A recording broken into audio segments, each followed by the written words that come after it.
কিছুদিন ধরে দেশজুড়ে খানিকটা তপ্ত আবহাওয়া বিরাজ করার পর মৌসুমী বায়ু সক্রিয় হয়েছে। এর প্রভাবে সমুদ্র তীরবর্তী চট্টগ্রাম, বরিশাল ও খুলনা এবং সিলেট বিভাগের অধিকাংশ এলাকায় বাতাসসহ বজ্রবৃষ্টি হচ্ছে, ঢেউ সৃষ্টি হয়, সমুদ্র উত্তাল রয়েছে।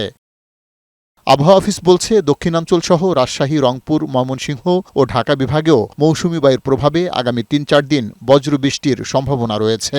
মৌসুমী বায়ু আমাদের উত্তর বঙ্গোপসাগরে সক্রিয় অবস্থায় আছে, সেহেতু যে গভীর সঞ্চালনশীল মেঘমালা তৈরি হচ্ছে এবং বায়ুচাপের তারতম্য থাকার কারণে বায়ুপ্রবাহ এবং রোলিং আপনার ঢেউয়ের প্রবণতা আছে।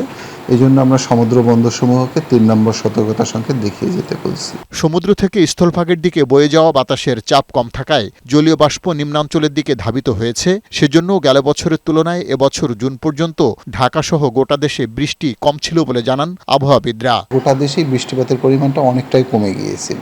তো এর প্রভাবে দেখা গেছে যে সারা দেশে গড়ে প্রায় 19.3% বৃষ্টিপাত কম হয়েছে। তার ক্ষেত্রে আপনার প্রায় 33% কম বৃষ্টিপাত আমরা পরিলক্ষিত করেছি জুন মাসে।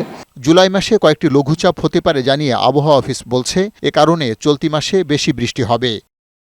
পার্থ রহমান, বৈশাখী সংবাদ, ঢাকা।